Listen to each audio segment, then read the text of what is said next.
মাধ্যমিক পরীক্ষায় পাহাড়ে কমেছে পরীক্ষার্থীর সংখ্যা, তাই নিয়ে চিন্তিত মধ্যশিক্ষা পর্ষদ। এই বিষয়ে দ্রুত আলোচনা করার জন্য নির্দেশ দেওয়া হয়েছে স্কুল পরিদর্শকদের। বুধবার শিলিগুড়িতে কথা জানালেন পশ্চিমবঙ্গ মধ্যশিক্ষা পর্ষদের সভাপতি ডক্টর রামানুজ গঙ্গোপাধ্যায়। এদিন তিনি শিলিগুড়িতে প্রশাসনিক বৈঠক সেরেছেন, পাশাপাশি মঙ্গলবার তিনি পাহাড়েও প্রশাসনিক বৈঠক করেছেন। সাংবাদিকদের মুখোমুখি হয়ে তিনি জানিয়েছেন, পাহাড়ে 200 জন পরীক্ষার্থী কমেছে, তবে সমতলের সংখ্যা বেড়েছে।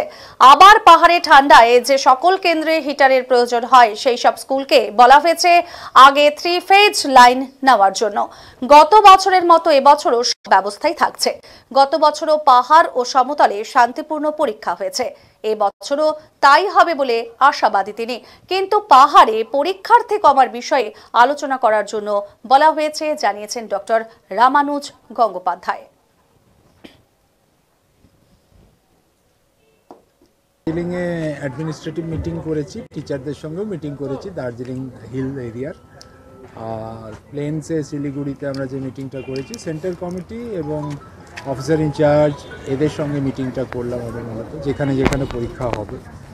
এটা প্রতি বছরই আমরা করি, আপনাদের সঙ্গে প্রতি বছরই দেখা হয়। পরীক্ষা ব্যবস্থা মানে শিলিগুড়িতে খুবই ভালোভাবে হয়েছিল, সারা রাজ্যে যেভাবে হয়েছিল 2025-এ উই হ্যাড অ্যান এক্সেপশনাল মাধ্যমিক পরীক্ষা, যেখানে কোনো রকম সমস্যা দেখা দেয়নি এবং কোনো রকম অব্যবস্থা কোথাও হয়নি, এবং যার যেটা দায়িত্ব তারা সম্পূর্ণ সঠিকভাবে সফলভাবে তারা তার দায়িত্ব পালন করেছে। এটা আমাদের একটা বড় অ্যাডভান্টেজ, এটা একটা বড় পাওনা।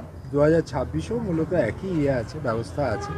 এবারে যেটা এক্সেপশনাল সেটা হচ্ছে যে দার্জিলিং হিল এরিয়ায় যেখানে ছাত্র কমেছে, ছাত্রছাত্রীর সংখ্যা, পরীক্ষার্থীর সংখ্যা, সেখানে প্লেন ল্যান্ডে আপনার অ্যারাউন্ড শিলিগুড়িতে বোধহয় 4000 বা এরকম ছাত্রছাত্রী বেড়েছে। সো ওভারঅল দার্জিলিং ডিস্ট্রিক্টে বেড়েছে, কিন্তু এই ডিভিশনটা দেখা গেছে। এবং আমি গতকাল আমার মিটিংয়ে আমরা টিচারদের সঙ্গে যখন মিটিং করেছি, আমরা এটা নিয়ে ডিটেলে আলোচনা করেছি যে এই বিষয়ে নজর রাখতে হবে এবং কী কী ব্যবস্থা নিতে হবে সেগুলো যেন তারা ভাবনা চিন্তাও করে, তাদের দিক থেকেও পদক্ষেপ নেয়, আমাদেরকেও সাজেস্ট করে কি করা যেতে পারে। এই বিষয়ে আমাদের দীর্ঘ আলোচনা হয়েছে কালকে।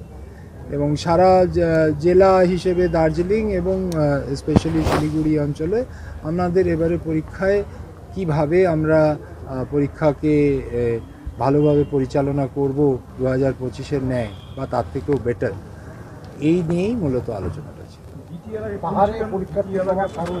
হ্যাঁ, পাহাড়ে পরীক্ষার্থী যে কমছে এর কারণটা কি? সেই কারণটা আমি তাৎক্ষণিকভাবে আপনাদের কি করে বলবো। সম্ভাব্য পর্যালোচনা করিনি, পর্যালোচনা করার সিদ্ধান্ত নিয়েছি, পর্যালোচনা করিনি। কালকে আমি বলেছি স্কুলগুলোতে যারা আছেন তাদেরকে বলেছি যে এই আলোচনাটা তারা যেন করেন আমাদের সঙ্গে, তারা নিজেরাও যেন করেন, তারাও যেন খতিয়ে দেখেন কি কারণ, কি হচ্ছে, বা আমরা কিভাবে। দেখুন, হয়েছে বলে সেটা নিয়ে আলোচনা নেগেটিভ আলোচনা, আমার মনে হয় সবসময় সদর্থক আলোচনা করা উচিত। এটা যদি হয়ে থাকে তাহলে সেটা থেকে বেরিয়ে আসবে, সেটা থেকে অতিক্রান্ত করবো। 200 কমেছে, খুব বেশি কমেনি কিন্তু কমেছে। এটা 200 পরীক্ষার্থী কমেছে, এটাই আমার কাছে, আমার মনে হয় শুরুতেই সেই বিষয়টাকে আমরা যদি সঠিকভাবে হ্যান্ডেল করি তাহলে এই বিষয়টা হবে না। আমরা অন্যান্য রাজ্যের অন্যান্য ক্ষেত্রে যেটা দেখতে পাচ্ছি সেটাই সব জায়গায় হচ্ছে, সেটা ওখানেও হবে না। আমরা গতকাল দার্জিলিংয়ে